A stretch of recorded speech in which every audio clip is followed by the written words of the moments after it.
আলোচনা করছি কিনা তা জানি না, তবে আমি আল্লাহর ইহসান নিয়ে কথা বলছি। কি নিয়ে কথা বলছি? হাদিসে জিবরিলের মধ্যে 4টা প্রশ্ন করা হয়েছে। কটা প্রশ্ন? 4টা। তার মধ্যে একটা প্রশ্ন হচ্ছে আখবিরনি আনিল ইহসান, হে মুহাম্মদ সাল্লাল্লাহু আলাইহি সাল্লাম আমাকে ইহসান সম্পর্কে বলুন। জিবরাইল আলাইহিস সালাম প্রশ্ন করছেন। কে প্রশ্ন করছেন? ইহসান কি? নবী সাল্লাল্লাহু আলাইহি ওয়াসাল্লাম বলেছেন আনতা আবুদাল্লাহ কাআন্নাকা তারাহ, তুমি এমন ভাবে আল্লাহর ইবাদত করবে যেন তুমি আল্লাহকে দেখতে পাচ্ছো। ওয়া ইল্লাম তাকুন তারাহু ফাইন্নাহু ইয়ারাক, তুমি যদি আল্লাহকে দেখতে নাও পারো জেনে রাখবে যে আল্লাহ পাক তোমাকে দেখছেন। এই ফিলিংসটা মানুষের মধ্যে থাকলে কি মানুষ পাপগুলো কন্টিনিউয়াসলি করতে পারে? যদি পাপ হয়েও যায় সেটা তওবা করে ফিরে আসবে, তাই নয় কি? আচ্ছা, এখন দেখুন কি করতে হবে। এক নাম্বার বলছি যে অন্তরটাকে পরিচ্ছন্ন করতে হবে। পরিচ্ছন্ন করার জন্য প্রথম কাজ কি? প্রথম কাজ হচ্ছে 5 ওয়াক্ত নামাজকে আঁকড়ে ধরা। কি করা?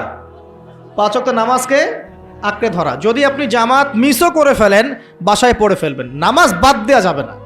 মানে জামাত মিস করে ফেলেছি জন্য নামাজ বাদ এমন নয়। জামাত মিস হয়ে গেছে, আচ্ছা হয়ে গেছে, ঘুমিয়েছিলেন বা মনে ছিল না বা ব্যস্ত ছিলেন, কথার কথা যখনই সময় পেয়েছেন, মনে পড়েছে, ঘুম থেকে উঠেছেন, নামাজ পড়তে হবে, একাই পড়তে হবে। বাদ দিবেন আজকে থেকে? বরং আমরা চেষ্টা করব ইনশাআল্লাহ জীবনে যে নামাজগুলো কাজা হয়ে গেছে সেগুলো যেন হিসেব করে আদায় করে দেয়া সম্ভব হয়, এটাও চেষ্টা করা উচিত। আল্লাহ পাক তৌফিক দান করুন। আমি 1 নম্বর নসিহত, নামাজ ছাড়া যাবে না। কারণ একটা হাদিস যথেষ্ট। নবী সাল্লাল্লাহু আলাইহি ওয়াসাল্লাম বলেছেন যে মান তারাকা সালাতান মুতাআম্মিদান ফাকাদ কাফারা, যে ব্যক্তি ইচ্ছাকৃতভাবে নামাজকে ছেড়ে দিল সে ব্যক্তি যেন কুফরি করলো। কি করলো? কুফরি করলো। মুয়াজ বিন জাবাল রাদিয়াল্লাহু আনহুর হাদিসে এসেছে নবী সাল্লাল্লাহু আলাইহি ওয়াসাল্লাম বলেছেন মান তারাকা সালাতান মুতাআম্মিদান ফাকাদ বারিআত মিন জিম্মাতিল্লাহ, যে ব্যক্তি ইচ্ছাকৃতভাবে তার উপর অর্পিত ফরজ নামাজ ত্যাগ করলো সে ব্যক্তি আল্লাহ পাকের জিম্মেদারি থেকে মুক্ত হয়ে গেল, তার উপর আল্লাহর কোনো জিম্মেদারি নাই। প্রথম নসিহত, যদি অন্তর পরিচ্ছন্ন করতে চাই নামাজ। মনে থাকবে ইনশাআল্লাহ। আল্লাহ আমাকে তৌফিক দান করুন, আপনাদের সবাইকে তৌফিক দান করুন। 2 নম্বর, বেশি বেশি কোরআন তেলাওয়াত। বেশি বেশি কি?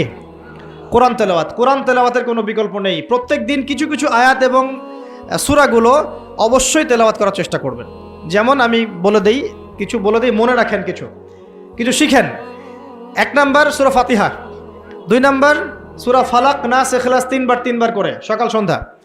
সূরা ফালাক নাস ইখলাস, কুল হুয়াল্লাহু আহাদ, কুল আউযু বিরাব্বিল ফালাক এবং কুল আউযু বিরাব্বিন নাস 3 বার। সূরাতুল কাফিরুন ঘুমানোর আগে 1 বার। সূরা হাশরের শেষ 3 আয়াত, সূরা বাকারার শেষের 3 আয়াত, ঠিক আছে?